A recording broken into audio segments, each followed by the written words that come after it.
Disculpen la omisión. Bueno, ¿qué es, digamos, la química analítica cuantitativa? ¿No? Vamos a tratar acerca de este tema, ¿no? Y el contenido de la clase 1 va a ser la introducción al análisis químico cuantitativo y las etapas del proceso analítico. Esta parte va a abarcar eso. Bien, ustedes, la química, ¿no? Como ustedes pueden ver acá, investiga la estructura y cambios de la materia. Ordena y clasifica de forma clara la variedad de sus formas y fenómenos y establece leyes de carácter general, ¿no? Ustedes se habrán dado cuenta que, digamos, la química en general, ¿no? La química aplica el método inductivo para determinar la validez de una teoría. Y para eso emplea dos técnicas que son opuestas, digamos, ¿no? En una de ellas es la descomposición de una sustancia en componentes estructurales más sencillos, que prácticamente viene a ser el análisis. Y la otra es prácticamente la síntesis, donde se van digamos, a formar, ¿no? A obtener sustancias más complejas a partir de las más sencillas. Entonces, esos dos grandes, digamos, campos, ¿no? Conforman gran parte de la química, por decirlo de una manera. Y la parte que nosotros vamos a tratar ahora, ¿no? En este curso, es la química analítica, que tiene, digamos, dos grandes ramas, ¿no? La cualitativa, que ya nosotros la vimos en el ciclo pasado, donde ustedes buscan conocer cuáles son los constituyentes de una muestra, ¿no? Sin indicar, digamos, los porcentajes o las partes por millón que pueda tener. Y la cuantitativa, en la cual sí se busca determinar las proporciones relativas de cada uno de los componentes. Puede haber, digamos, componentes mayoritarios, ¿no? Como componentes minoritarios. Entonces, esto es algo sumamente importante. Nosotros podemos decir que la química analítica ha trascendido, en realidad, la frontera de lo que es la química solamente. La química se utiliza prácticamente en todos los campos, ¿no? No es digamos, no se limita al campo químico, ni a la ingeniería química, ¿no? Prácticamente es una ciencia básica que se aplica a todo nivel, ¿no? O sea, en las diferentes profesiones, la biología, digamos, todas las ingenierías, ¿no? La misma medicina, ¿no? La parte de los análisis clínicos, por ejemplo, y toda interpretación en general, ¿no? En realidad se basa en la química, ¿no? Ustedes, no sé si se han fijado, ¿no? Pero a veces, digamos, los tratamientos que se siguen para diferentes enfermedades, ¿no? Aplican conocimientos de bioquímica y generalmente recurren a medicamentos hechos por sintéticos, por decirles, ¿no? ¿No? Sintéticos. Pero no siempre funcionan, ¿no? Muchas veces más es el daño que hacen a las personas que lo que sirven. Y eso justamente porque les falta realmente una interpretación del fenómeno que están queriendo, digamos, resolver, del problema de resolver, ¿no? Entonces, les voy a pasar también, voy a compartir con ustedes digamos, un artículo que me ha llegado acerca de una ingeniera química que trabaja en MIT. Y ella se ha dedicado prácticamente a producir equipos muy sencillos, ¿no? Basados principalmente en reacciones redox, ¿no? Para poder realizar análisis y diagnóstico. Eso lo voy a comentar después, un poquito más a fondo, ¿ya? Pero lo que quería decirles a ustedes es que muchas veces, por no interpretar a fondo los fenómenos bioquímicos, ¿no? Químicos y bioquímicos que se producen, es que se da tratamientos equivocados, ¿no? Por eso que es muy importante, digamos, la interpretación profunda del problema, ¿no? Entonces, ahora en la química analítica cuantitativa, nosotros vamos a aplicar las mismas reacciones químicas, las reacciones analíticas que vimos, que estudiamos en Quali, las vamos a aplicar acá en Quanti, ¿no? Pero con un enfoque distinto, digamos, ¿no? Un informe cuantitativo. Entonces, vamos a establecer procedimientos detallados en base a técnicas experimentales seleccionadas, ¿no? De acuerdo a la matriz de cada muestra, ¿no? Y eso nos va a permitir determinar un componente de interés que se llama analito, o varios, ¿no? Pueden ser varios componentes de la misma muestra, ¿no? Entonces, acá es importante que nosotros sepamos que según la matriz, ¿no? También van a haber determinados componentes en la muestra que podrían ser interferentes, ¿no? Para ese método específico que vamos a aplicar. Entonces, por eso es necesario realizar operaciones preliminares para controlar las interferencias. Lo que también hacíamos en Quali, ¿no? Pero generalmente en Quali utilizábamos más que nada la precipitación selectiva, ¿no? Íbamos haciendo precipitaciones para poder separar las interferencias. Pero ahora vamos a ver mucho más técnicas. ¿Por qué? Porque la precipitación no siempre es el mejor método, ¿no? Para poder separar una sustancia, un interferente, perdón, ¿no?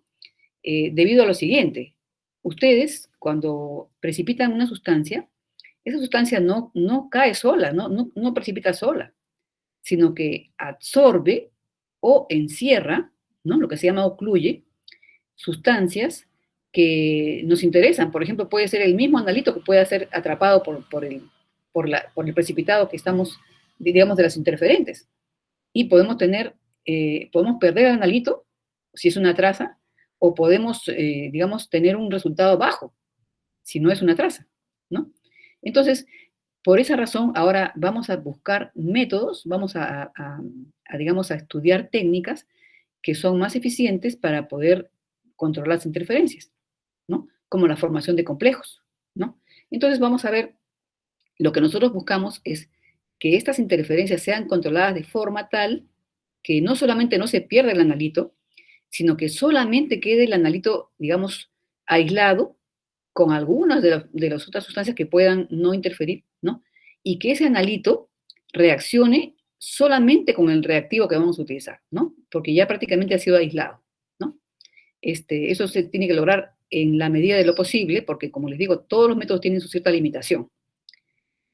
Entonces, ¿en qué se basa el cálculo para poder saber cuánto tenemos de este analito?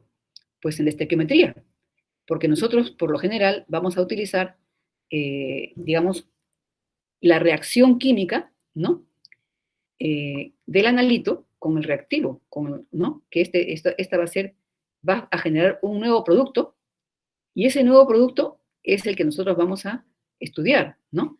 Por ejemplo, si es el caso de la gravimetría, vamos a obtener un precipitado, que va a ser el nuevo producto entre el analito y el reactivo, ¿no? Y nos va a dar un precipitado poco soluble. Pero nosotros debemos tratar de manejar, ¿no? De manejar las reacciones involucradas, que son generalmente reversibles, ¿no? Y vamos a buscar que este analito, que este precipitado que se ha formado sea lo más insoluble que pueda ser, ¿no? Entonces, para eso ajustamos el pH, ¿no? Y también, como recordarán ustedes en Quali, vamos a inclusive agregar cierto exceso controlado de iones, ¿no? De sustancias, de sales, que nos puedan, o del reactivo, digamos, de este reactivo, que nos puedan conducir a desplazar el equilibrio hacia el lado del producto, ¿no? Y hacia el lado de la mayor insolubilidad de ese producto, ¿no? Entonces, este tipo de cosas la vamos a ver más a fondo, o sea, vamos a conocer más el equilibrio químico, los fundamentos del equilibrio químico y cómo es que se puede, digamos, manejar una reacción para que tengamos el producto que queremos, ¿no? Y en las condiciones que queremos. Inclusive que sea limpio prácticamente y que se pueda purificar fácilmente digamos, por lavado, un lavado adecuado, ¿no? Según la naturaleza del producto obtenido. Ahora, ¿cuáles son los objetivos del curso, no? Que también estábamos observando, digamos, leyendo en el mismo sílabus. Es prácticamente que ustedes tengan una comprensión clara de los principios de la química analítica cuantitativa y vamos a ver, esto se va a hacer a través del estudio teórico de las diversas técnicas analíticas clásicas y la aplicación experimental, que es fundamental, ¿no? Vamos a realizar ejemplos de procedimientos analíticos sobre muestras reales, ¿no? Y a fin de lograr que ustedes, ¿no? Cada uno de ustedes pueda obtener resultados experimentales coherentes, ¿no? Y acá me faltó una I, digamos que cosas así, veraces, ¿ya? Aquí me faltó poner veraces. ¿Y por qué les digo coherentes y veraces? Les voy a comentar un caso que me ocurrió cuando yo estudiaba. Cuando yo estudiaba, justamente este curso, hicimos el análisis de un cemento, una muestra de cemento, y a mí me salió una cantidad enorme de R2O3. ¿Y qué cosa es R2O3? R2O3 es una forma de decir que tenemos un precipitado compuesto, ¿no? Por varios óxidos, ¿no? Como el óxido de hierro, el óxido de aluminio, y también puede haber algo de manganeso generalmente, que son los componentes que más o menos están en un 10% en el cemento. Pero ¿qué resulta? Que a mí me salió un resultado enorme, o sea, una cosa que pasaba de 100%, 110% en realidad. Y me quedé, bueno, un poco alarmada. Dije, pero en realidad yo lo había pesado, lo había visto, y digamos, el papel de filtro donde yo y realicé la retención del precipitado y todo esto, fue realmente enorme la cantidad que yo vi y la cantidad que pesé. Entonces, bueno, yo cumplí con reportar lo que me salió, porque cada semana nosotros presentábamos los reportes y el profesor del curso nos tomaba un paso oral y nos preguntaba, pues, acerca de los resultados obtenidos. Entonces, bueno, yo dije, no, esto me ha salido y esto reporto, ¿no? Yo no puedo poner otra cosa que no me ha salido. Entonces, ¿qué pasó? Que mis compañeros habían reportado todos alrededor de 9, 10%, 10,5, y el profesor le llamó la atención mi informe, mi reporte. Entonces, yo le dije, profesor, disculpe, pero eso es lo que me ha salido a mí. Quizá no tenga sentido que tenga el 110%, pero porque sería como que los demás componentes no existieran, pero así me salió, le digo, y yo lo vi, yo vi la masa que me salió. Entonces el profesor se sonrió y fue conmigo, me dijo, acompáñeme, y fuimos a donde estaba el ácido clorhídrico que habíamos utilizado. Y el ácido clorhídrico estaba completamente amarillo. Entonces, él me dijo, usted tiene razón, con este ácido no les podría salir a ustedes 10% de resultados, porque este ácido está contaminado con hierro. Hizo la prueba, ¿no? ¿Recuerdan ustedes la reacción con el tiocianato, ¿no? Del hierro, y salía cantidades industriales, por decirlo de una manera. Entonces, ¿qué ocurrió? Que los otros compañeros lamentablemente habían caído en una falta grave, habían, digamos, dado resultados que no habían obtenido. Estaban corrigiendo, entre paréntesis o entre comillas, el resultado que habían obtenido. Entonces, ya se imaginarán ustedes, profesor, qué opinión tenía de cada uno, ¿no? Cuando yo terminé el curso, el profesor me invitó a que yo fuera ayudante del laboratorio, ¿no? Entonces, ya eso les da a ustedes una indicación de la importancia que tiene ser coherente, ¿no? No solamente dar el resultado esperado, ¿no? O sea, la coherencia no es solamente dar el resultado esperado, no, no. Es dar el resultado que sale y que uno ha comprobado, ¿no? Cuando a ustedes les salga un resultado que parece no coherente, ustedes deben buscar la explicación, ¿ya? No se trata de corregir, entre comillas, ¿no? De arreglar el resultado, sino de investigar qué pasó, ¿no? ¿Qué pasó? ¿Cuál fue la causa del problema, ¿no? O cuál fue la causa de la realidad que ocurrió, ¿no? Porque en realidad, como les digo, lo importante acá es resultados experimentales coherentes y veraces. Y la parte de veracidad es la parte esencial. Ustedes tienen digamos, se hacen poco a poco, uno se va haciendo su buen nombre. Y el buen nombre es algo que vale muchísimo, muchísimo, muchísimo. Es algo importantísimo para cada uno, ¿no? Tener un buen nombre es esencial, o sea, digamos, el hecho de ser veraz, ¿no? Es fundamental en un científico y en una persona, ¿no? Entonces, quien miente no es científico, ¿ya? Una persona no puede mentir, no puede mentir en resultados así como estos. No sé si ustedes han escuchado hablar de una gran mentira que se dio en un trabajo que se hizo de investigación en Estados Unidos. Unos investigadores, no recuerdo qué universidad, hicieron un estudio sobre los efectos del azúcar sobre la salud. Y como los resultados fueron desfavorables, fueron realmente fatales para la salud, por ejemplo, es una de las causas de cáncer, el consumo excesivo de azúcar, de la diabetes y todo esto. Entonces, la industria del azúcar, ¿no? La industria de los que emplean el azúcar, eh, impidió que salieran esos resultados comprándose a los investigadores. Esto ha sido publicado ya en varios digamos, informes, ¿no? Inclusive en la revista Selecciones y periódicos, ¿no? Entonces, lamentablemente, ese tipo de personas muchas veces digamos, vende sus conocimientos, sus resultados al mejor postor, ¿no? Y eso no es tener principios, ¿no? Entonces, el daño que le han hecho a la humanidad es enorme, ¿no?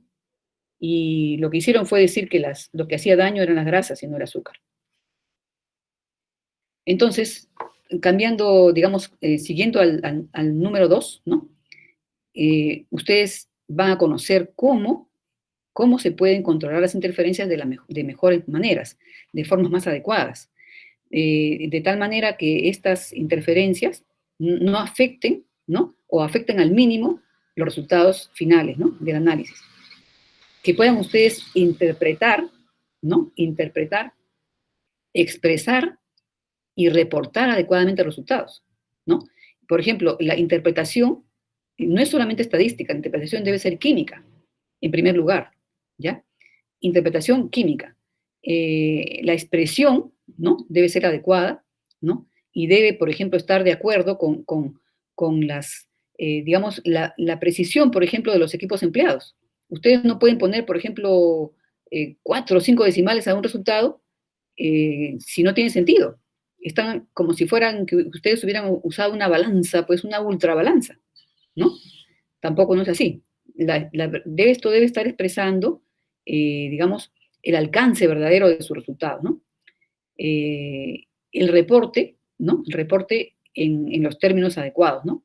No pueden ustedes poner, ahí me salió lindo, excelente, no, ese tipo de cosas no, ¿ya? Ha salido dentro de lo esperado, ¿no? O el resultado no ha sido, digamos, el esperado por tales razones, ¿no? Entonces, no pueden ustedes poner expresiones así de muy cualitativas, ¿no? No pueden halagarse ni esas cosas, ¿no? Después, la interpretación de los procedimientos analíticos escritos es muy importante. Esto, como les mencionaba hace un rato cuando estábamos viendo el sílabus, es esencial, ¿no? Que ustedes puedan darse cuenta, ¿no? Todo, digamos, un método nuevo que nosotros no hayamos desarrollado en el curso, ustedes van a estar en capacidad de interpretarlo y de poderlo implementar, ¿no? Por ejemplo, en mi caso, nosotros cuando hemos trabajado en la industria, hemos tenido que hacer implementación de métodos que nos mandaban escritos o que nosotros encontrábamos escritos, ¿no? Y los poníamos en práctica, sin necesidad de estar recurriendo a que el profesor nos enseñe o que nos diga, no, simplemente nosotros mismos nos encargábamos de interpretarlo, de pedir los reactivos, de pedir los equipos necesarios, de aprender a utilizar los equipos, ¿no? Implementar el método y ejecutarlo. No era que teníamos que ir a pedir ayuda a alguien, no. El químico tiene que ser autónomo, ¿ya? Entonces, este curso busca que ustedes puedan entender esta literatura, ¿no? Esta literatura analítica, y que ustedes lo puedan evaluar en primer lugar, porque siempre hay que evaluar. Esto se lo resalto porque, como les digo, hemos visto nosotros métodos que estaban equivocados, ¿no? Y aunque ustedes no lo crean, el error más garrafal que hemos encontrado ha sido en un método alemán, un error garrafal, que les hacía que los resultados salieran a la mitad, ¿ya? Y eso se los voy a explicar después, en algún momento, ¿ya? Pero los resultados salían a la mitad. Imagínense ustedes, ¿ah? Y cuando le dijimos al alemán que nos estaba asesorando para, digamos, la instalación de la planta, o sí, digamos, la instalación de la planta de policondensación, le dimos resultados, nos decía, pero ¿por qué le sale el doble? ¿Por qué le sale tan alto? Eso no puede ser. Entonces le explicamos nosotros lo que habíamos encontrado en el método y cómo lo habíamos solucionado. Y el hombre casi se muere, ¿no? Y a los 3 meses llegó el nuevo método corregido, pero por supuesto que no reconocieron nuestro aporte, sino que simplemente fue iniciativa de este señor, ¿no? Según para la empresa que nos estaba, digamos, asesorando, ¿no? ¿Ya? Después, la selección, ¿no? La selección de un método. Por ejemplo, si a ustedes trabajan en una empresa, por ejemplo, que da servicios o en una empresa industrial, ¿no? Ustedes también están en capacidad, van a estar en capacidad de buscar un método adecuado, ¿no? Según lo que ustedes quieren determinar, según también el tiempo que disponen para poder dar la respuesta. Estas cosas vamos a verlas un poquito más a fondo después, en hoy día mismo. Después, la implementación, ¿no? Del curso, digamos, de un método, pueden ustedes hacerla, siempre y cuando ustedes hayan encontrado que esto está correcto, ¿no? Que está correcta el método, ¿no? Lo implementan y van a realizarlo ustedes también, ¿ya? De manera autónoma, que es esencial. Entonces, vamos a ver qué diferencias hay entre una determinación y un análisis, ya entrando un poquito más al curso en sí. Voy a enchufar se me está acabando la batería. Bueno, una determinación establece la cantidad relativa de un solo componente en una muestra, ¿no? Si ustedes hacen digamos, una determinación solamente, por ejemplo, de sulfato, ¿no? Yo en sulfato en un yeso, ¿no? O, digamos, calcio, por ejemplo, en una calcita, ¿no? Esa es una determinación. No van a determinar otro componente, o también pueden hacerlo de uno en uno, ¿no? Y completar el análisis, ¿no? Generalmente un análisis establece los contenidos de varios componentes de la muestra. Puede ser parcial o puede ser completo, ¿no? Según según lo que sea necesario, porque tampoco no es un análisis por gusto.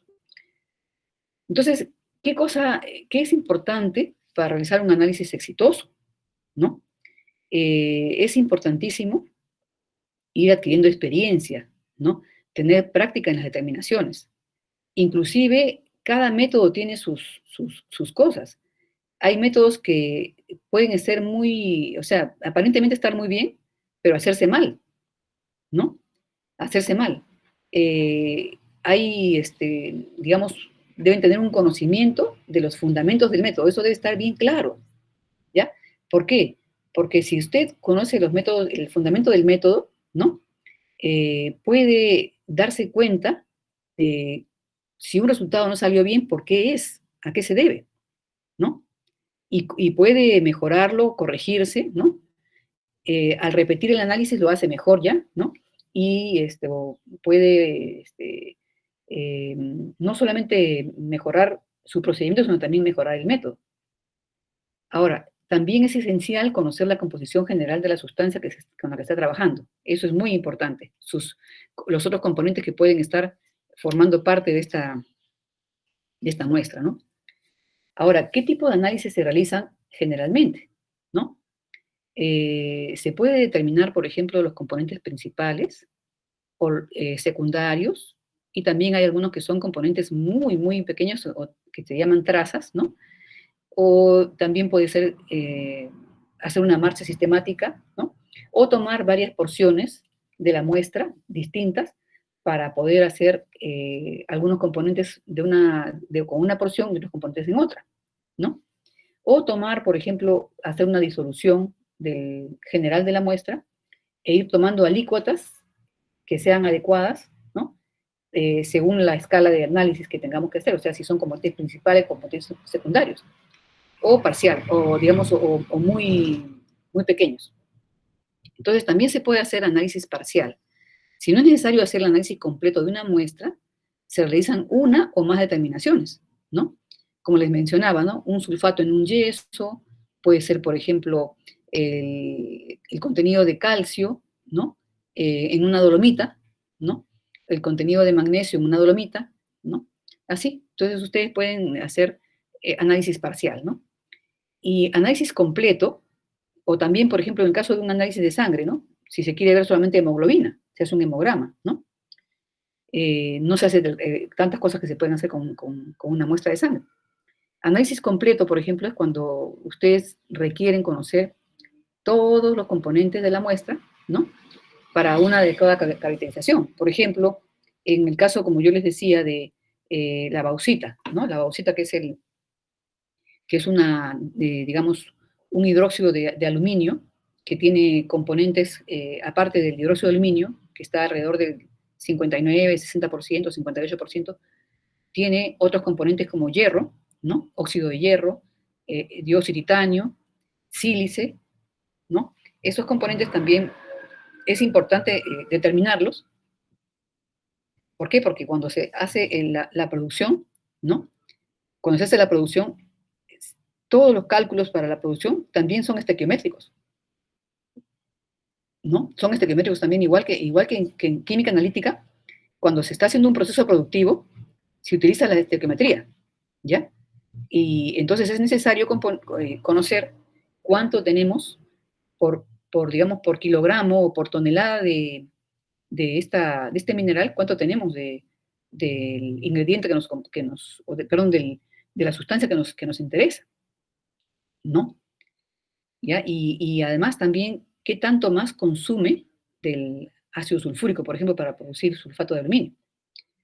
En el caso de la dolomita, por ejemplo, ¿no? Se puede requerir conocer el contenido de calcio, de magnesio, ¿no? Y otros más que pueda contener, porque ustedes saben que siendo mineral, ¿no? No es solamente calcio y carbonato de magnesio. Hay otros componentes también como sílice, hierro y otros más. Igual en la calcita o un cemento, por ejemplo, ¿no? Hay cementos en los cuales, por ejemplo, hay mucho magnesio y eso puede generar problemas, ¿no? Entonces, este tipo de cosas es necesario ya un análisis completo, ¿no? También hay otro concepto que es análisis inmediato y análisis último, otros conceptos. Un análisis inmediato es la determinación del residuo fijo de una muestra de carbón vegetal, por ejemplo, ¿no? ¿Ya? Esto me lo estoy explicando mediante un ejemplo, ¿no? Que equivale principalmente al contenido de cationes. Por ejemplo, cuando ustedes hacían también, digamos, los alimentos, el análisis de alimentos, ¿no? Y lo convertíamos en cenizas, ¿no? Reducíamos la muestra a cenizas. Más que nada, las cenizas prácticamente eran proporcionales al contenido de cationes, ¿no? Y esto prácticamente se va a realizar, ¿no? El análisis, digamos, del residuo fijo, ¿no? Lo vamos a obtener prácticamente calcinando, ¿no? Calcinando la muestra a 950 grados centígrados en el caso de un carbón vegetal. Y se puede dar como análisis inmediato simplemente en forma global el contenido de cationes. Ahora, como análisis último, ¿no? Prácticamente vamos a disolver ese residuo que ha quedado, el residuo fijo de la muestra de carbón, y lo vamos a disolver para determinar cada uno de los cationes. Entonces hacemos una marcha sistemática cuantitativa y vamos determinando, por ejemplo, tal como hicimos en Quali, pero en forma cuantitativa, ¿no? Los cloruros, por ejemplo, van a precipitar, ¿no? De plata, de plomo y mercurio, si están presentes, ¿no? Y vamos a seguir así separando, ¿no? Hasta que tengamos cada componente, ¿no? Y eso se llama análisis último.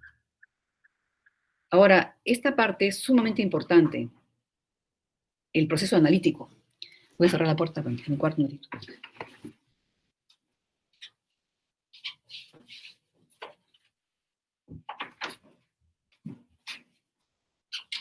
El proceso analítico es un conjunto sistemático de operaciones unitarias que busca asegurar el cumplimiento de los objetivos de la persona o del cliente, ¿no?, que solicita el servicio, ¿ya? Considerando todas las etapas que involucra este proceso, desde la solicitud de servicio hasta el informe final. Un cliente puede ser, por ejemplo, el jefe, ¿no? El jefe de la empresa donde uno trabaja, ¿no? Le puede pedir, por ejemplo, que realicemos un método analítico más rápido, ¿no? Para que en el producto en proceso que se está analizando, digamos, tenga un chequeo, ¿no? Un chequeo por parte de control de calidad, por ejemplo, eh, más, con resultados más rápidos para poder prevenir, digamos, problemas de productos fuera de especificación. Entonces, muchas veces tenemos que utilizar nuestro ingenio, ¿no? Y buscar métodos rápidos. Por ejemplo, les comento, ¿no? Que nosotros teníamos un problema con materia insoluble, ¿no? En el sulfato de aluminio elaborado con la bauxita. Entonces, nos pedían a nosotros que diéramos resultados más rápidos, pero el método era larguísimo, el método era muy largo, ¿no? El método era súper largo. Entonces, ¿nosotros qué hicimos? Hicimos una adaptación. Analizamos varias muestras con el método completo largo, ¿no? Que es un método gravimétrico, ¿no? Y además le hicimos a esas mismas muestras, le hicimos una determinación, hicimos una solución con estas muestras y determinamos la turbiedad. Hicimos una medida de turbiedad.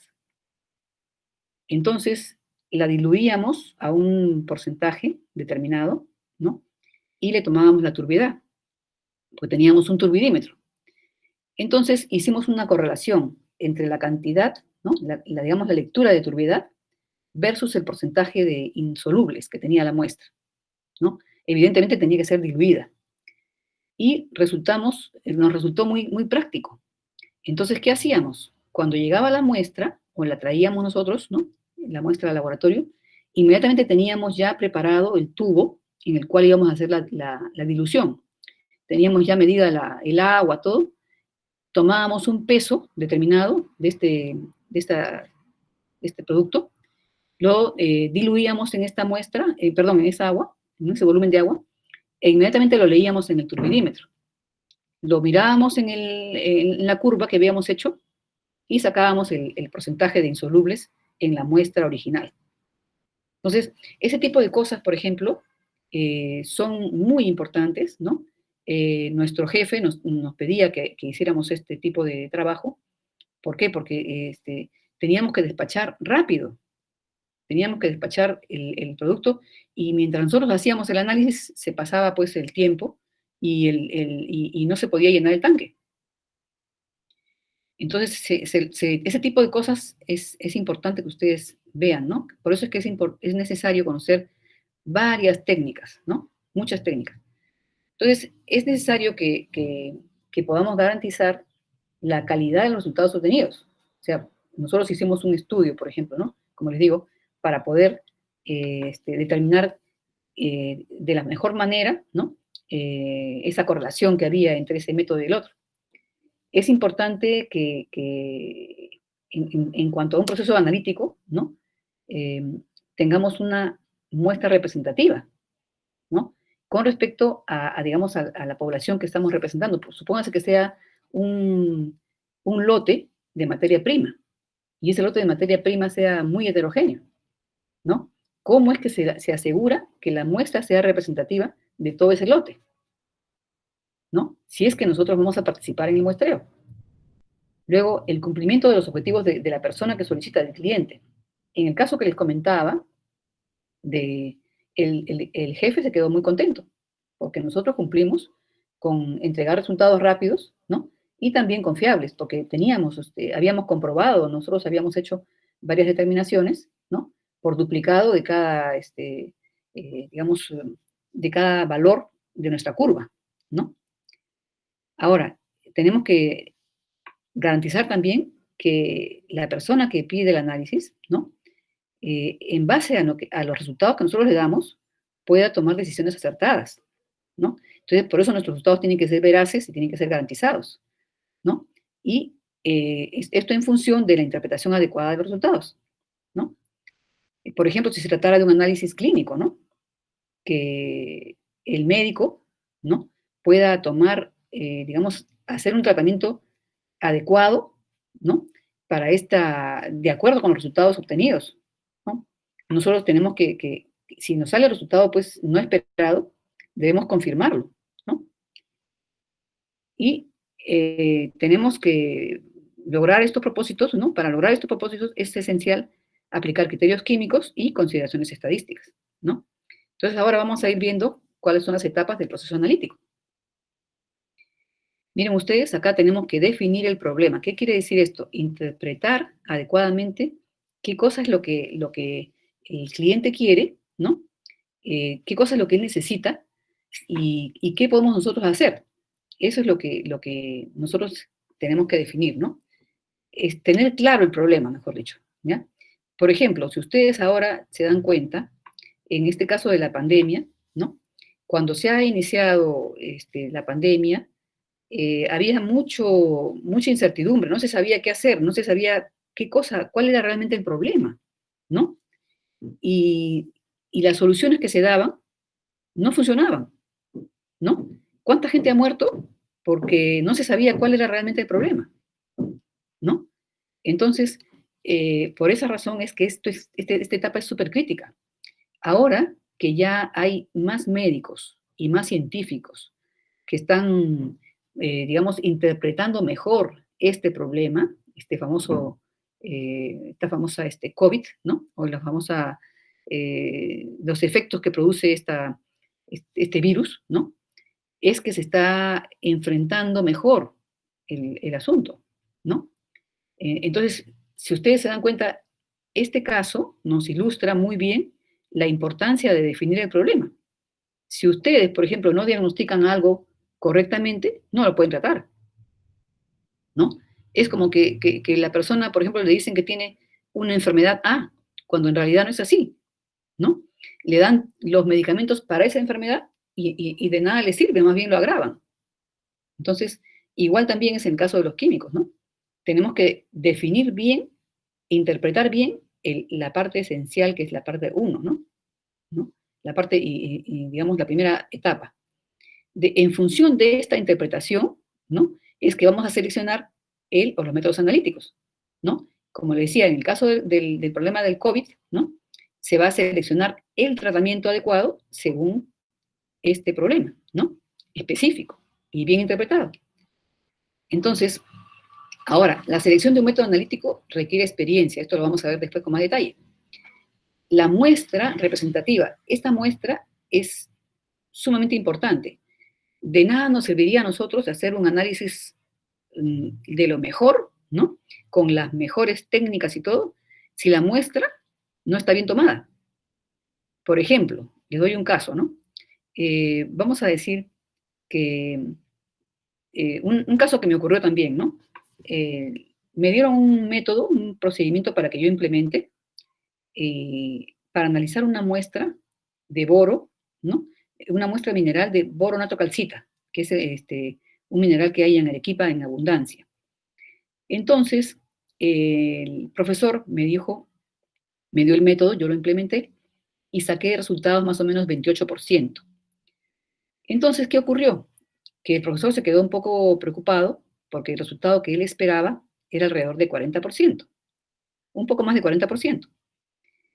Cuando en eso el profesor consulta con la persona que le había entregado la muestra. Y la persona le dice, sí, está bien el resultado. Lo que pasa es que esa muestra es muy superficial. Se ha tomado de encima. Y por eso me la regalaron, porque no era muestra. Y para que me la regalaron para hacer práctica simplemente, ¿no? Pero más sí, el resultado está bien, le dijo. Entonces, el profesor me llama muy contento y me dice que me felicitaba.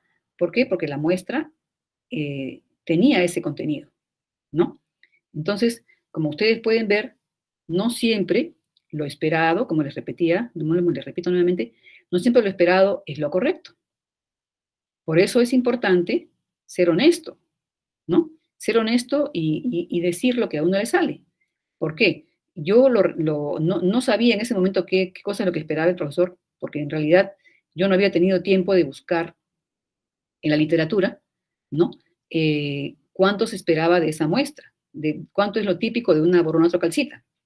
¿Por qué? Porque el mismo día que yo hice la prueba, digamos, el mismo día que implementé el método, fue el mismo día que terminé y le di los resultados. Entonces yo no hice realmente un informe, solamente le expresé el resultado que me salió. Si yo hubiera hecho un informe, hubiera tenido que poner, bueno, que el resultado estaba fuera de lo esperado, ¿no? Que estaba más bajo de lo que suele contener una boronato-calcita, ¿no?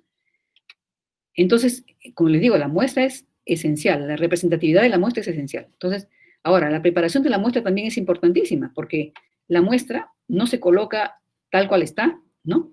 Sino que hay que hacer todo un tratamiento, ¿no? Para molerla, por ejemplo, o sea, se tiene que moler, se tiene que, inclusive, si tenemos, por ejemplo, una muestra de un mineral, hay que digamos, mezclar adecuadamente las muestras parciales que se han tomado, que se llaman submuestras, ¿no? O incrementos. Entonces, todo eso tiene que ser preparado, ¿no? Y de manera que sea representativa también la muestra, ¿no? Que es para el análisis una muestra más pequeña, represente a la de acá, a la primera, ¿no? Y además también hay que, digamos, disolverla, ¿no? Para nuestros análisis tenemos que disolverla adecuadamente, ¿no? Y debemos, además de disolverla, hacer las operaciones que nos, digamos, necesarias para que para el método especificado, para el método seleccionado, ¿no? Podamos controlar sus interferencias, ¿no? Son digamos, eh, o sea, son actividades previas, operaciones previas que debemos realizar. Ya una vez que nosotros tenemos, digamos, el analito separado, aislado, ¿no? Podemos realizar la medición, ¿no? Agregar el reactivo necesario para obtener el producto que queremos, ¿no? Ya sea por método gravimétrico, por método volumétrico o por métodos instrumentales, ¿no? Y finalmente, de aquí salen ya los datos y resultados, ¿no? Y calculamos los resultados, perdón, calculamos los resultados y preparamos el informe, ¿no? Entonces, como ustedes verán, ese es lo más completo, ¿no? Ahora, ¿cómo definimos el problema? Dicen ustedes, ¿no? Nosotros, digamos, viene una persona, un cliente, ¿no? Que puede ser, como les decía, nuestro jefe,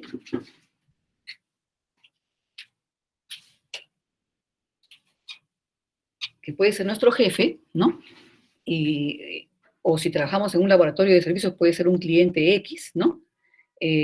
O una persona que trabaja, por ejemplo, en un laboratorio clínico, ¿no? Puede recibir, pues, la orden de análisis de un médico, ¿no? Que le da a un paciente. Entonces, se tiene que conocer, se busca conocer una característica química o bioquímica, ¿no? Y acá les pongo típica o no, ¿por qué? Porque puede ser que esa sustancia que se está buscando, ¿no? En esa muestra, eh, sea, por ejemplo, un contaminante, ¿no?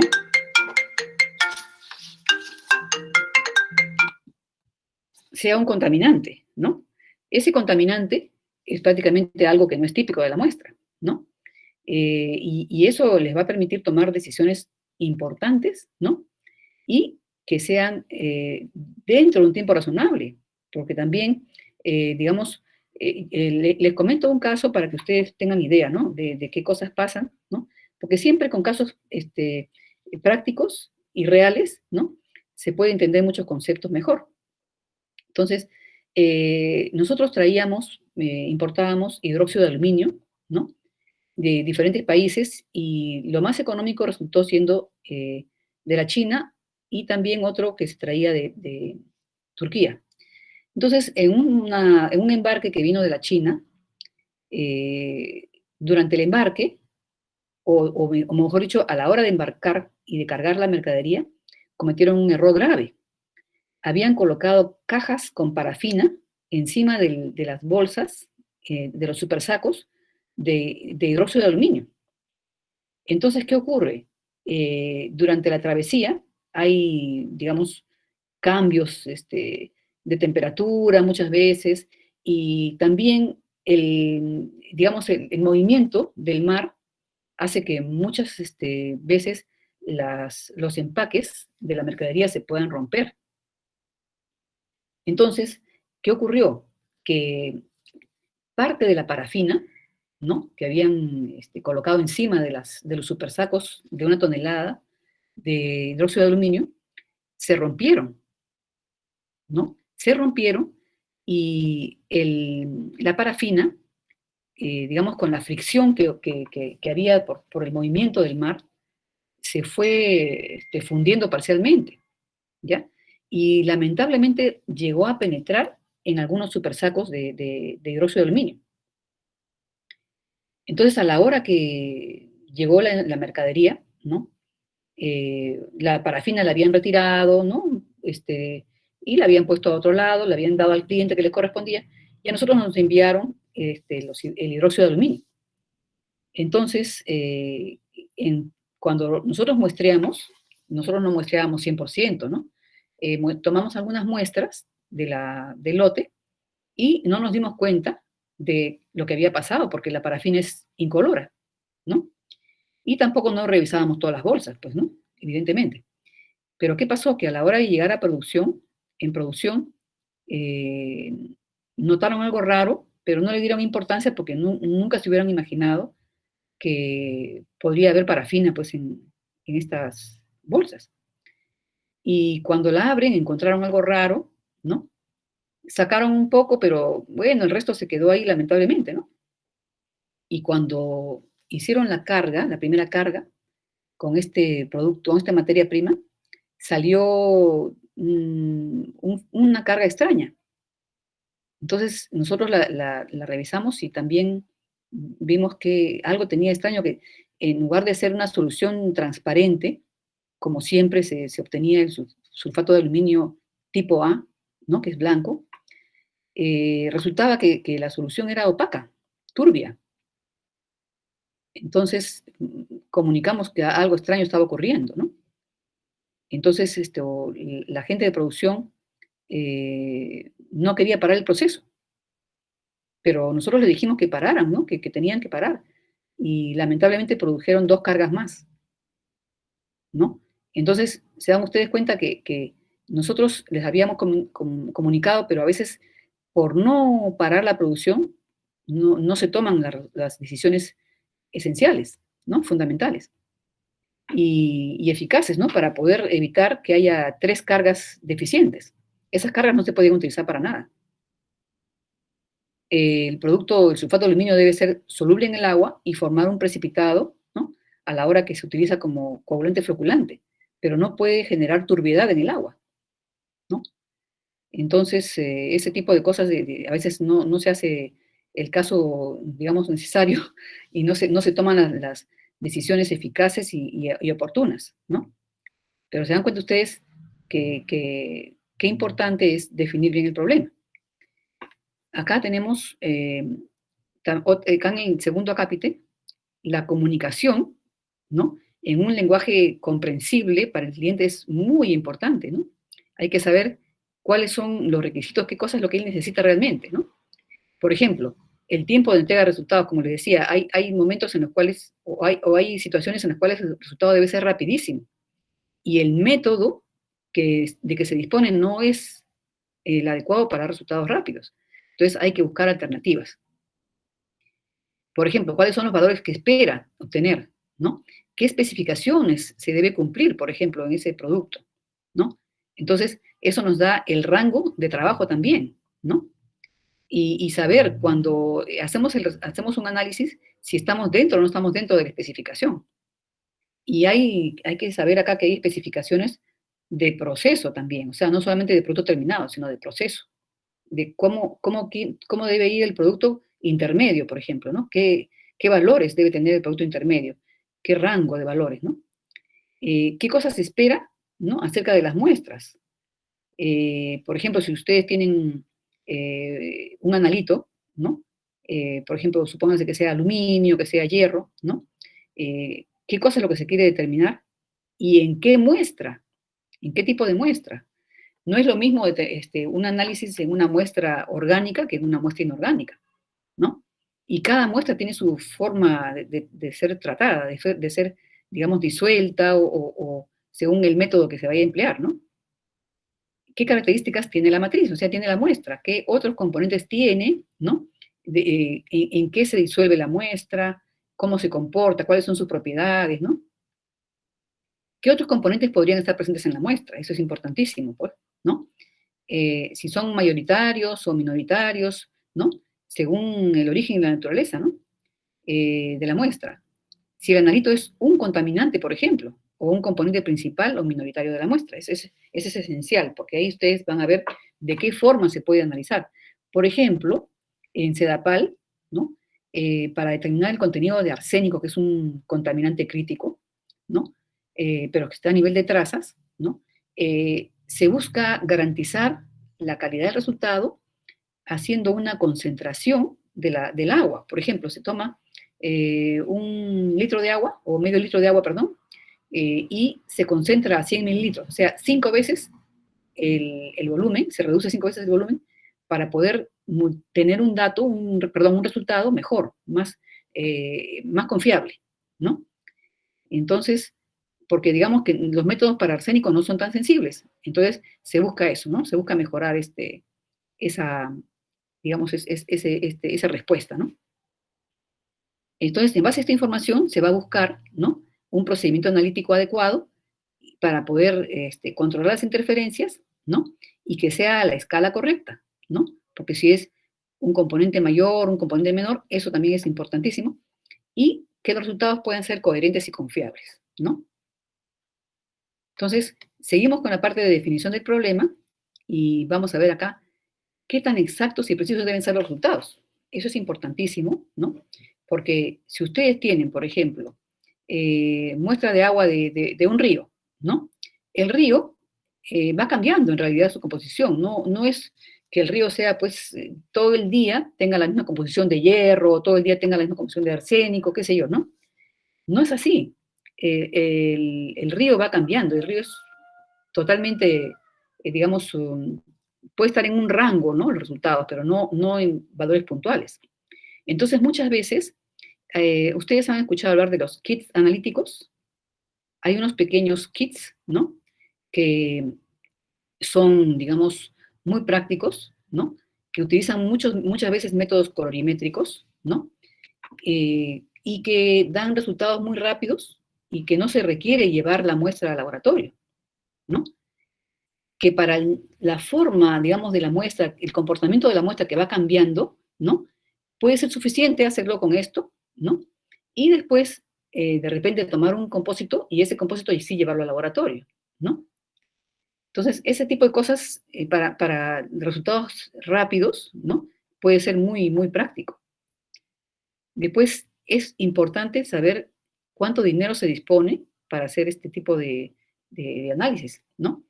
Cuánto es lo que el cliente puede pagar o cuánto es lo que la empresa puede invertir en este tipo de análisis. Acá nosotros debemos pisar tierra porque muchas veces, por ejemplo, nosotros no podemos pretender que una empresa compre, por ejemplo, un equipo de asociación atómica para hacer solamente, digamos, de vez en cuando un análisis, ¿no? Si se va a analizar solamente una vez o periódicamente. Preferible en ese caso, si se va a hacer solamente de vez en cuando, es o implementar un método muy económico o mandar a hacer a un laboratorio. ¿Con qué frecuencia se va a realizar estos análisis? ¿No? Si va a ser solamente una vez, o una vez por semana, o una vez por mes, o, ¿no? O solamente va a ser una vez, ¿no? Entonces, si el muestreo va a estar a cargo del laboratorio, es sumamente importante, ¿no? Esto es sumamente importante. Hay muestras que requieren realmente personal especializado, ¿no? Bien, para planificar la toma de muestras y la preparación y conservación de las mismas, ¿no? Es necesario conocer la naturaleza de la población, digamos, ¿no? Y dice, o se hará por cuenta del cliente o de una empresa especializada. Esto es muy importante, ¿ya? Si ustedes participan o no participan en el muestreo, ¿no? Eso va a definir ¿Cuál es la responsabilidad? Sobre los resultados. Porque si esa muestra no está bien tomada y no es representativa, de nada va a servir, de nada va a servir el resultado, así esté bien hecho. Porque ese resultado no va a corresponder al problema verdaderamente, a la muestra, o sea, la muestra no va a representar a la población y el resultado de esa muestra no va a representar a esa población, ¿no? Entonces, se podrían tomar decisiones equivocadas, ¿no? Por ejemplo, el caso que les comentaba de la muestra de boronato calcita. Si a mí me dijeran que esa muestra es pobre, de repente yo hubiera dicho, entonces no vale la pena explorar ese yacimiento, ¿no? De repente dirían algo así, ¿no? Y si se hubiera tomado de una parte más superficial aún, el resultado hubiera sido más bajo. Pero justamente para eso están los especialistas geólogos que saben cómo se debe muestrear, cómo se debe investigar un yacimiento. Entonces, a diferentes profundidades, ¿no? En cuántas muestras deben sacarse, etcétera, ¿no? Para que realmente se conozca el potencial que tiene esa muestra, perdón, ese yacimiento, ¿no? Ahora, entramos en la parte 2, la selección del método analítico, ¿no? ¿Cómo vamos a hacer esto? Para esto ustedes requieren tener conocimientos sólidos de la química analítica, ¿no? Además de experiencia, criterio, que es algo que se va formando poco a poco. Un químico no se hace de la noche a la mañana, se hace en base a prácticamente experiencias, lecturas, profundizar, ¿no? Y tocar en realidad la vida real, ¿no? Eso es muy importante, vivir la química, ¿no? No es solamente cada año repetir lo mismo, sino es vivir la química, ¿no? Y también bastante intuición, porque siempre la intuición es muy importante, ¿no? Entonces, ¿qué debemos tener en cuenta? ¿Qué exactitud se espera, ¿no? Del análisis que se va a hacer, o sea, qué tan, cuál es el rango, ¿no? Entre qué, digamos, límites están los resultados que se esperan, ¿no? El costo total del procedimiento, ¿no? Miren, esta parte es muy importante. Hay empresas que son más pequeñas, ¿no? Y no pueden comprar equipos muy sofisticados, ¿no? Para hacer análisis. Muchas de ellas prefieren mandar a hacer análisis afuera de cada lote que tengan porque no producen mucho, ¿no? Y eso les sale más conveniente, porque implementar, digamos, un método analítico, ¿no? Dependiendo del método analítico puede ser muy costoso. ¿Y qué pasa? Que ese costo debe absorberlo el producto. Los costos en las empresas, ¿no? No los absorbe toda la empresa, lo absorbe generalmente, lo cubre, lo debe cubrir en un tiempo necesario, en un tiempo límite de, por ejemplo, 2 años, ¿no? El mismo producto que se está analizando. O sea, debe ser un producto rentable, ¿no? Se maneja, por ejemplo, la tasa interna de retorno, ¿no? La tasa interna de retorno es un aspecto económico que no se puede ignorar, ¿no? Nosotros tenemos que ver si es que nosotros, digamos, si el análisis que estamos haciendo o el análisis que queremos implementar, puede ser, el costo de ese análisis puede ser pagado por ese, digamos, sin pérdidas, ¿no? Porque, o sea, no se va a trabajar, no se va a producir para pagar los análisis solamente, sino si tiene que pagar pues al personal que trabaja allí, el costo de materias primas, la ganancia, etcétera, ¿no? Entonces, tampoco no es que se tenga que implementar pues un super laboratorio, ¿no? Por esa razón es que también yo les digo, ¿no? Que siendo realistas, se tienen que conocer las diferentes técnicas, ¿no? Instrumentales o clásicas, para poder digamos, ofrecer una alternativa a un problema determinado y a un costo asequible, ¿no? Hay métodos muy sencillos, ¿no? Que son colorimétricos, y económicos, que pueden reemplazar a métodos instrumentales y con mucha, digamos, con mucha sensibilidad y exactitud y precisión. Eso vamos a tratarlo también ahora, ¿no? En este curso, no hoy día, pero sí en otro momento. Otro factor importante, como les decía, es el tiempo para resultados, ser oportuno. No se puede hacer un método muy, muy largo, con muchas etapas, cuando se tiene que dar resultados rápidos, ¿no? Los métodos deben ser, digamos, lo más sencillo que se pueda, ¿no? Lo más económico posible, y dar resultados lo más pronto, que sean oportunos, digamos, que no salgan cuando ya está la persona enterrada, por ejemplo, ¿no? Cuando ya se murió, ni cuando el problema digamos, se produjo un montón de problemas y nosotros recién sacamos el resultado, no, tampoco, ¿no? Después, el número de muestras por analizar es bien importante, ¿no? Va a depender, ¿no? De esto va a depender muchísimo. Si ustedes tuvieran que analizar, por ejemplo, muchísimas muestras, ¿no? No podemos hacer tampoco procedimientos muy complejos, ¿no? Muy complejos, muy largos y laboriosos, ¿no? Tenemos que buscar la forma de hacerlo más sencillo, ¿no? Eso es importantísimo. Después, conocer las características del analito, eso también es bien importante, ¿no? De la matriz, ¿no? De la matriz y del analito, ¿no? De ambos. Y los fundamentos de los métodos analíticos a partir de la literatura especializada disponible. Eso es muy importante, ¿no? Luego tenemos que conocer las interferencias, ¿no? Al conocer la matriz y conocer el analito, vamos a conocer las interferencias, ¿no? Que puedan haber entre los componentes de la muestra, pero este es para el método escogido, porque no todos los, digamos, los componentes de una muestra son interferentes para un método X, ¿no? Depende de cuál sea el método. Por ejemplo, hay un método que es infrarrojo, FTIR, ¿no? Que lo van a ver ustedes en instrumentación, que muchas veces trabaja con la muestra tal cual está, ¿no? Y no se disuelve, nada, se trabaja la muestra tal cual está. Entonces ahí hay muchas veces se gana, digamos, es ventajoso, ¿no? Pero ya lo van a ver ustedes en instrumentación. Dice acá, conocer las interferencias entre los componentes de la muestra para el método escogido implica incluir los procedimientos analíticos preliminares para controlar las muestras, las interferencias, antes de efectuar la reacción analítica y evitar resultados falsos positivos o falsos negativos. ¿Qué significa eso? Un sesgo, ¿no? Un sesgo. O sea, vamos a suponer que con el reactivo, además de reaccionar el analito, reaccionen otros componentes. Entonces vamos a tener un resultado mayor, que se llama falso positivo, ¿no? O que, por ejemplo, hayamos retirado los interferentes de una manera equivocada, por ejemplo, por precipitación, digamos, de los componentes, de las interferentes, y que hayamos arrastrado en esos interferentes parte del analito. Entonces tendríamos resultados falsos negativos, o sea, más reducidos, ¿no? Menores de lo que debía salir.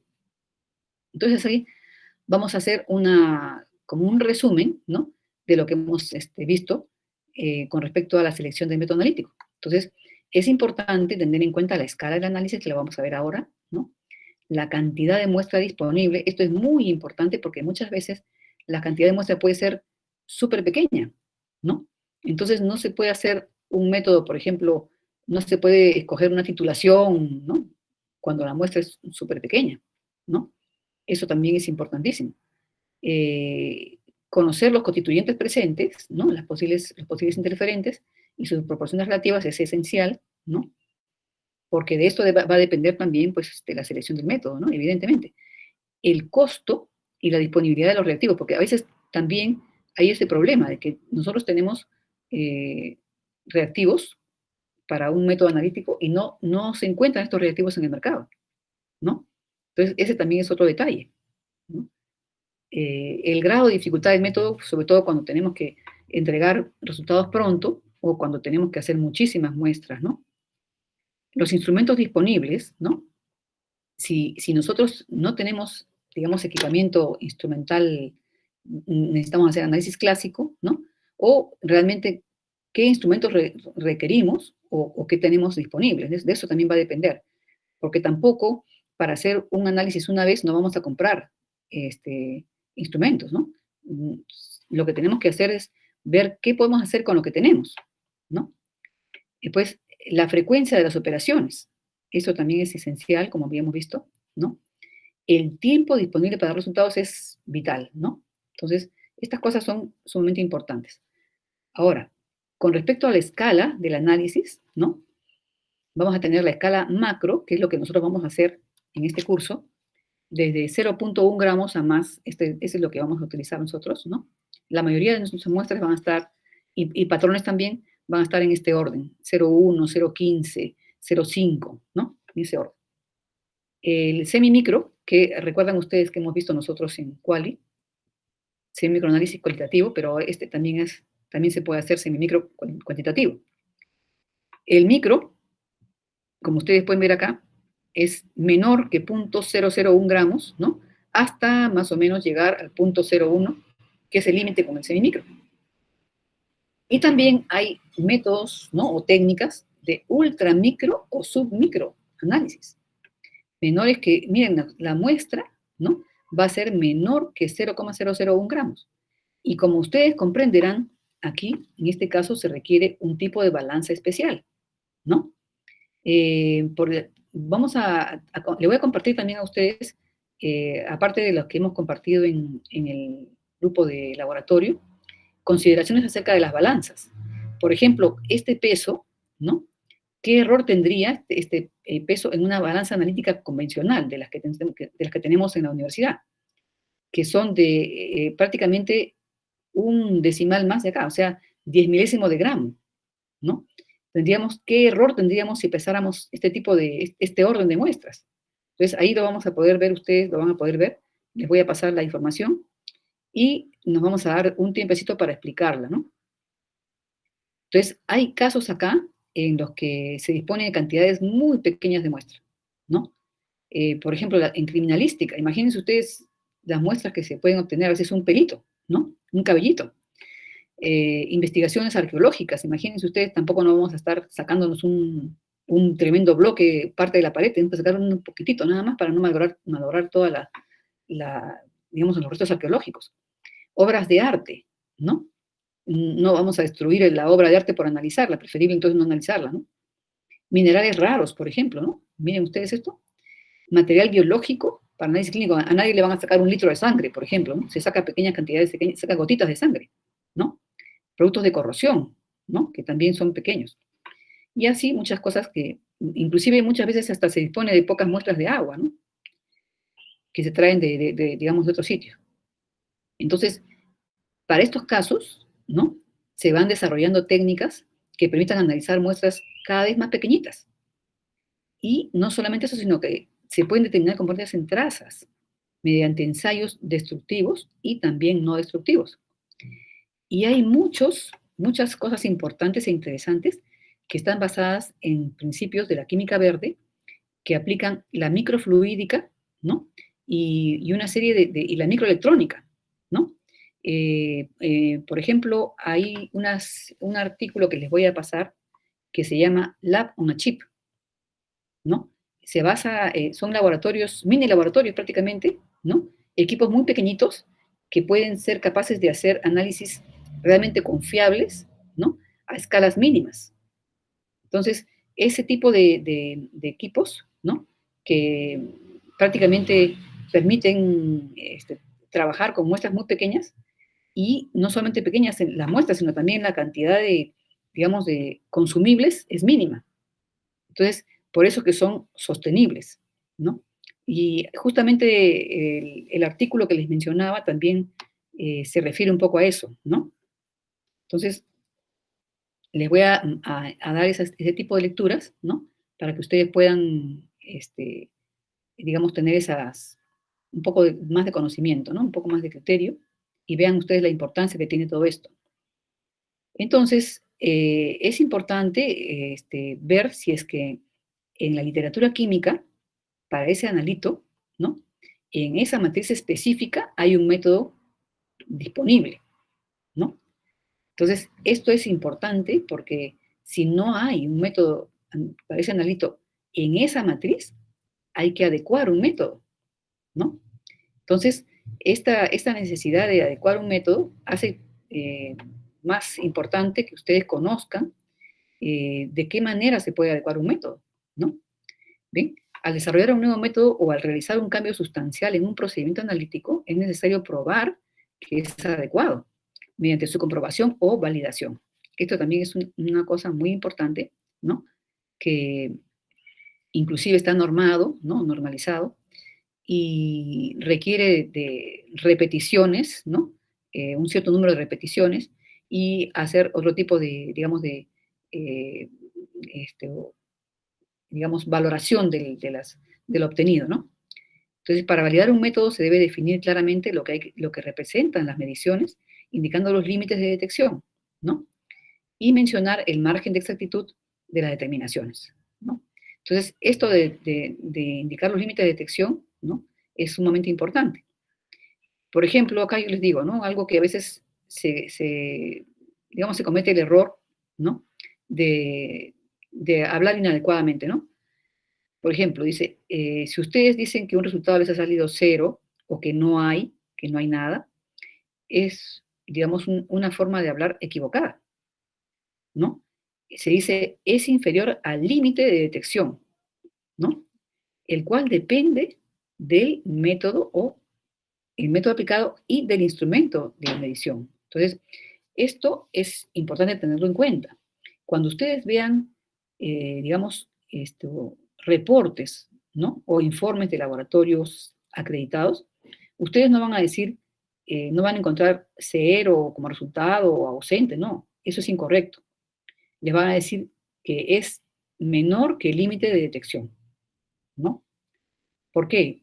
Porque si ustedes aplicaran un método más sensible, ¿no? O un instrumento más sensible, podrían detectar realmente ese componente, ¿no? ¿Ya? Entonces, no es correcto decir esto, ¿no? Y siempre tener en cuenta que el método empleado y los equipos tienen sus limitaciones. Bueno, chicos, ya creo que se cumplió la hora. No sé si tienen otra clase después, pero vamos a hacer esta parte de obtener una muestra representativa y ahí nos quedamos, ¿ya? Entonces, vamos a tomar la lista más bien, ¿ya? Creo que esta parte la dejamos. Entonces, vamos a dejar esta parte, ¿no? Miren, ya que se nos está pasando la hora, ¿no? Entonces, Profesora, sí, profesora, sí, disculpe, algunos de los compañeros ya se han conectado a su otra clase, pero sí. el único que ha faltado es Uriarte Esquives Ashley, por Ay, problemas, ay, ay. porque él está trabajando ahorita. Sí, me Después imagino que todos han asistido. ya. Entonces vamos a parar la grabación, ya vamos a parar la grabación y vamos a poner, vamos a tomar la asistencia, ¿no?